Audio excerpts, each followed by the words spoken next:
세 분 어서 오세요. 안녕하십니까?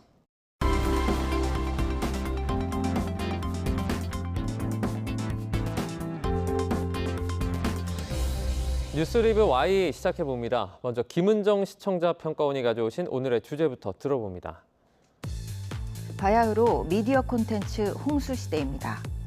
다양한 형태의 미디어를 통해 많은 정보가 유통되고 있는데요. 정작 어떤 것이 진실이고 어떤 것이 거짓인지는 판단하기가 어렵습니다. 이럴 때일수록 현상 이면의 사실을 조명하고 흩어진 사실들을 연결해서 설명하는 언론의 공적 역할이 중요합니다. 이러한 문제의식 아래 YTN에서 기획한 탐사보도 프로그램이 있는데요. 이번 주 뉴스 리뷰 Y는 YTN의 팩트 추적 프로그램을 살펴봅니다. 네, YTN에서는 유일한 탐사보도 프로그램인데요. 반응이 정말 좋습니다. 아무래도 일반 보도와는 제작 방식이 많이 다를 것 같은데 어떻게 기획이 된 건지 시청자분들이 많이 궁금해하실 것 같아요. 어떻게 이게 제작이 되는 거죠? 탐사 보도 프로그램인데요. 팩트, 그러니까 어떤 게 진실이고 어떤 게 거짓인지를 좀 밝혀내는 일반 뉴스 시간에는 쉽게 전달하기 힘든 그런 내용들을 좀 다루고 있는 것이고요. 아무래도 언론의 공적 역할을 수행하는 그런 기능을 하고 그다음에 이제 가짜 뉴스로 피해를 보는 사람들이 굉장히 많거든요. 그분들에게 좀 도움을 줄 수 있고 이를 통해서 부정부패나 사회의 약자 목소리를 좀 반영하자 이런 기획 의도에서 시작이 됐습니다. 매주 수요일과 토요일에 20분물입니다. 한 가지 주제를 20분 정도 다루고 있는 것이고요. 지난 6월에 첫 방송이 됐는데 현재는 기자, PD, 작가 이렇게 한 팀을 이루고 있습니다. 두 팀이 운영이 되는 거죠. 그러니까 격주로 한 편씩을 만드는 그런 프로그램이라고 보시면 되겠습니다. 네, 말씀해 주신 것처럼 아무래도 이 프로그램이 공공성 제고에 큰 어떤 도움을 주는 그런 역할을 하고 있는 것 같습니다. 박사님은 이 부분 어떻게 보셨습니까? 네, 해설위원님께서 말씀을 주셨듯이 이 YTN이 지난 6월부터 시작한 팩트 추적은 형식과 내용 모두 기존의 방송 뉴스 도식에서 벗어나 심층성과 또 의제 개혁성을 확대하고 있다는 점에서 눈길이 갔습니다. 한국 방송 뉴스에는 일종의 유형이 정해져 있다고 볼 수 있습니다. 아무래도 기자들이 매일 그리고 뉴스를 마감 시간에 맞춰 제작해야 하기 때문에 짧은 시간에 신속하고 정확하게 보도할 수 있게 하는 뉴스 제작 관행이 적용될 수밖에 없습니다. 물론 모든 뉴스가 그렇다라는 것은 아니지만 이 사건 중심의 이벤트성 기사 그리고 원인, 결과 그리고 전망까지 아우르는 분석 중심 보도가 되기보다는 어떤 사건이 발생했는지 또 이 사건이 얼마나 심각한지 혹은 대단한 것인지 등을 부각하는 그러한 보도에 좀 집중이 되는 경향이 있다 하겠습니다. 그러다 보니까 보도에 등장하는 취재원 수는 제한적일 수밖에 없고요. 또 전문가 의견에 상당히 의존하는 경향이 있었는데요. 이에 비해 팩트 추적은 방송 길이가 15분에서 20분, 20분 이내 정도의 시간으로 만들어지기 때문에 이 주제에 집중할 수 있는 시간이 충분했고요. 대담 방송처럼 전문가 한두 명에게 의존해 사건의 이해를 넓히던 방식이 아니라 아나운서의 질문에 취재 기자가 답을 하는 방식으로 이해하기 쉽게 구성되었다라는 점이 좀 특징이었습니다. 그리고 또 주목할 이슈의 제시부터 또 사건의 촉발, 전개, 갈등, 해결책에 이르는 종합적인 관점을 담아내기 위해서 이 서사적 전개가 이루어지고 있었고요. 또 취재원의 범위를 일반인에서부터 피해자와 유가족 같은 직접적 관련자와 관계부처, 지자체, 또 국회의원, 분야별 전문가 집단까지 굉장히 넓게 활용하는 상당한 노력과 품이 들어가는 결과물이었습니다. 또 시청자들에게 이슈에 대한 접근을 높이기 위해서 이 영화 장면을 활용하기도 했고요. 또 재현 상황을 보여주거나 이 YTN이 기존에 취재했던 방송분을 재활용하는 방식도 구사해서 뉴스의 객관성을 담보하면서도 시청자들에게 이해가 쉬운 뉴스 전달이 될 수 있도록 보도 방식을 여러 가지 고민하고 있다는 점이 좀 느껴지게 했습니다. 저는 이제 이 프로그램을 보면서 기존에는 없는 색다른 그리고 좀 매력 있는 프로그램이다 이런 생각은 좀 강하게 들었습니다. 제작진 고민이 정말 충분히 느껴지기도 하고요. 그럼 이제 두 분께서 살펴주신 이 프로그램 분석 내용 저희가 직접 들어보도록 하겠습니다. 먼저 1년 전 이슈를 추적 보도한 팩트 추적 콘텐츠가 눈에 띄었는데요. 매일 새로운 정치 사회 이슈와 사건 사고가 끊이지 않는 우리 사회에서는 언론과 시민들의 관심이 떠나면 심각한 사회 이슈들도 금방 잊혀지기 마련입니다. 그런 면에서 언론이 반드시 후속 보도하고 또 사회적 책무를 다해야 하는 중요한 사회 문제들이 있는데요. 팩트 추적에서는 그 역할에 충실한 보도를 만날 수가 있어서 반가웠습니다. 오송 지하차도 참사 1년, 끝나지 않은 그날의 절규입니다. 작년 여름에 14명의 희생자가 발생한 오송 지하차도 참사를 다들 기억하실 텐데요. 이 보도에서는 먼저 참사 당일로 시점을 옮겨서 사고 당시 상황을 회상하고 있었고요. 또 가족을 잃고 그 시간에 멈춰버린 유가족들의 삶의 이야기도 들었습니다. 또 참사 현장에서 가까스로 살아남았지만 여전히 죄책감과 공포 같은 외상 후 스트레스 장애를 겪고 있는 생존자들의 이야기도 담았습니다. 아울러 이 보도에서는 책임자 색출과 처벌이 얼마만큼 진행되고 있는지도 짚었고요. 또 참사 후에 문제로 지목되었던 점들에 대한 제도적 보완이 이루어지고 있는지 또 그 현황도 취재해서 보도해 주셨습니다. 무엇보다 오송 지하차도 참사 후 1년, 그러니까 올해 장마를 앞두고 기획된 아주 시적절한 보도였고요. 제도적 보완 상태를 점검해서 재발 방지를 유도하는 좋은 보도였다고 봤습니다. 해당 편은 오송 지하차도 참사 1년, 그러니까 중대시민재해적용법이 어디까지 논의되었고 또 오송 지하차도 참사 진상규명과 방지대책 논의의 성과 그리고 한계를 짚어보았다라는 점에서 좀 기억에 남습니다. 8.15 광복절 즈음에는 우리나라 안에서 일어나고 있는 역사도발 사건을 언급하면서 우리 사회에 미치는 파장과 또 이러한 문제 현상이 자꾸 발생하는 이유에 대해서 살펴봤는데요. 우길기 개시와 또 소녀상 훼손이 버젓이 일어나는 것이 법적 규제로는 대책에 한계가 있다라는 점에서 좀 안타까움을 더했습니다. 아무래도 주 1회 편성이기 때문에 이 한 가지 주제를 집중해서 사건의 발달이 무엇인지 또 현상의 규모와 특성, 그리고 해결책과 대안 모색까지 조금은 긴 호흡으로 제작이 이루어지고 있었는데요.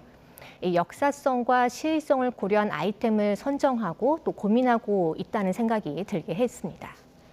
이슈 추적 후속 보도 중 또 하나 눈에 띄는 보도가 있었습니다. 새만금 잼버리 폐막 1년 뒷수습 과정도 논란 편입니다. 작년 여름에 우리나라에서 진행된 새만금 세계 스카우트 잼버리 대회를 다들 아마 기억하실 겁니다. 부실한 준비와 미흡한 운영으로 참가했던 학생들이 고통을 호소하거나 조기 철수까지 결정하면서 국제적 망신이라는 평가도 나왔었는데요. 이 보도에서는 단지 잼버리뿐만 아니라 국제 행사 유치와 집행 과정에 투입되는 비용 문제도 함께 지적하고 있습니다. 대부분의 국제 행사에 기존에 책정된 예산보다 상당 규모의 예산이 초과로 투입되고 있다는 점을 짚고 있고요. 또 투입 대비 성과와 활용 계획, 향후 활용 계획 등이 미비한 점도 짚고 있습니다. 이를 통해서 정확한 책임 규명과 제도 보완을 촉구하고도 있기도 하고요. 관심이 떠난다면 잊혀지고 반복될 수 있는 문제에 대해서 관심을 잃지 않고 추적 보도했다, 고발했다라는 면에서 좋은 보도였습니다. 다양한 방식으로 추가 취재를 해서 보도할 수 있겠지만 이처럼 긴 호흡의 프로그램으로 다시 살펴보는 것도 유의미한 제작 방법인 것 같습니다. 실장님, 이 부분은 어떻게 보셨습니까? 우리 이제 방송 뉴스가 심층성이 떨어지는 거는 이해를 두 가지 정도로 꼽을 수 있는데요. 첫 번째는 속보성입니다. 우리는 사실 하루 벌어서 하루 먹고 사는 뉴스 이렇게 얘기할 수 있죠. 그날 일어난 뉴스를 그날 처리한다라는 그런 기준이 있기 때문에 그런 거고, 두 번째는 이른바 이제 속된 말로 물 먹었다라는 말이 있거든요. 그러니까 타사가 방송한 아이템을 우리가 하지 않았을 때 무언가 뒤떨어진다는 느낌 때문에 백화점식 보도가 계속돼 왔던 겁니다. 그러니까 아이템을 잘게 쪼개서 짧은 리포트로 수박 겉핥기식으로 방송하는 이런 방식들이 있었는데, 우리 뉴스는 미국의 지역 방송 뉴스와 비슷합니다. 미국의 지역 방송 뉴스가 이렇게 리포트가 짧고 연성 아이템들이 많은 거고요. 반면에 미국의 이제 중앙방송, 전국방송 뉴스는 아이템이 상당히 이제 길면서 심층적인 그런 방향으로 가고 있거든요. 다행히 이제 우리도 조금씩 심층성을 강화하는 차원이 있고, YTN에서는 이번에 팩트 추적이라는 프로그램을 만들면서 사실은 심층성에 상당히 무게를 두고 있다 이렇게 평가받을 수 있습니다. 말씀해 주신 내용을 좀 들어보면 아무래도 조금 느껴지는 게 많이 있는 것 같습니다. 한편으로는 시의성이 높은 아이템들도 눈에 많이 띄었는데요. 이와 관련해서는 조금 어떤 시리즈들이 있었죠? 예, 먼저 팩트 추적에서는 최근 사회 문제가 되는 범죄들을 심층 취재해서 그 실체를 밝히고자 한 노력이 보였는데요. 대표적인 것이 딥페이크 음란물 관련 보도입니다. 딥페이크 음란물 최근 3년 4배 폭증, SNS 프사를 노린다. 또다시 나타난 N번방, 진화하는 딥페이크. 이 보도들은 지난 6월에 2회에 걸쳐 연속 보도된 기획입니다. SNS 프로필과 딥페이크를 이용한 가짜 음란물로 인한 피해자 사례를 취재해서 보도하고 있는데요. 텔레그램에서 이른바 지인 능욕방이라는 커뮤니티를 만들어서 지인이나 동료, 동급생, 동창, 선후배에 이르기까지 지인들에 대한 딥페이크 영상을 의뢰받고 실행하는 범죄 집단의 실태를 고발했습니다. 이 보도에서는 현행 법안이 새로운 기술 확산과 또 이를 활용한 범죄 악용에까지 이 상황을 따라가지 못하고 있음을 지적했는데요. 딥페이크를 활용한 음란물 제작이 범죄임을 명확히 하고 또 피해 확산을 막을 수 있는 방법, 또 지금 심각한 상황의 실태를 알게 해주어서 경각심을 일깨워준 보도였습니다. 후속 보도를 통해서 더 강력하게 법안 정비를 촉구하고 또 그 예방 정책 마련까지의 과정도 함께 담아주시면 좋겠습니다. 7월 10일 팩트 추적이었습니다. 공단포 나오면 지원 끊겨, 난임정책, 사각지대, 여전의 경우에는요. 이 거리에 길게 늘어선 텐트 행렬이 보이면서 어떤 이슈와 연관했는지 궁금증을 불렀습니다. 알고 보니 이 난임 부부들 사이에 입소문이 자자한 그 한의원 앞에서 진료를 대기하던 텐트 행렬이었는데요. 이 진료 시작이 9시간이나 남은 자정 시간인데도 이 길거리에 텐트를 치고 또 밤을 새우는 난임 부부들이 상당하다라는 것을 알게 했습니다. 이 저출생 극복을 위해서 할 수 있는 건 다 해보자 하는 게 이 정부의 정책 기조인데요. 난임 부부를 위한 지원 정책에 여전히 사각지대가 존재한다라는 점을 좀 알 수 있게 해준 인상적인 보도였습니다. 아주 드물긴 하지만요. 이 난자가 채취되지 않는 그 공난포가 나오는 경우에 난임 시술 비용을 지원받을 수 없기 때문에 개인이 모든 비용을 지불해야 한다는 점을 알게 했는데요. 이 당사자가 아니면 알 수 없는 정책의 한계점을 설득력 있게 지적해 준 것 같았습니다. 또 올림픽을 앞두고 7월에 방송된 내용인데요. 갈 곳 잃은 메달리스트 위기의 한국 스포츠 편입니다. 이 프로그램에서는 소수의 인재를 집중 육성하는 엘리트 체육의 시스템적 한계를 명확하게 지적하고 있는데요. 생활체육과의 조화를 통해서 스포츠 저변을 확대하고 여러 대책 마련이 필요하다라고 하는 사실을 짚고 있습니다. 올림픽 기간에 안세영 선수가 쏘아올린 공으로 인해서 체육계 문제가 좀 더 폭넓게 주목받고 있죠. 체육계 관련 각 기관들 간의 문제까지 좀 더 확장된 취재 보도를 기대합니다. 개인적인 경험입니다만 이번 파리올림픽에서 근대 5종 경기 중계를 좀 재미있게 시청을 했습니다. 그러다 보니까 이 해당 편을 좀 더 집중해서 보게 됐는데요. 이 근대 5종 종목이 최근 국제 경기에서 최고의 성적을 내고 있지만 이 폭넓은 팬층을 가지지 못한 비인기 종목을 대표한다라는 겁니다. 2022년 항저우 아시안게임에서 근대 5종은요, 이 첫날에만 금메달 5개, 또 은메달 2개, 동메달 1개를 거머쥐는 성취를 냈지만 방송에 중계되지 않아 국민들은 경기를 볼 수 없었죠. 이 국제 경기 중계도 인기 종목에 집중되는 한계가 지적이 됐습니다.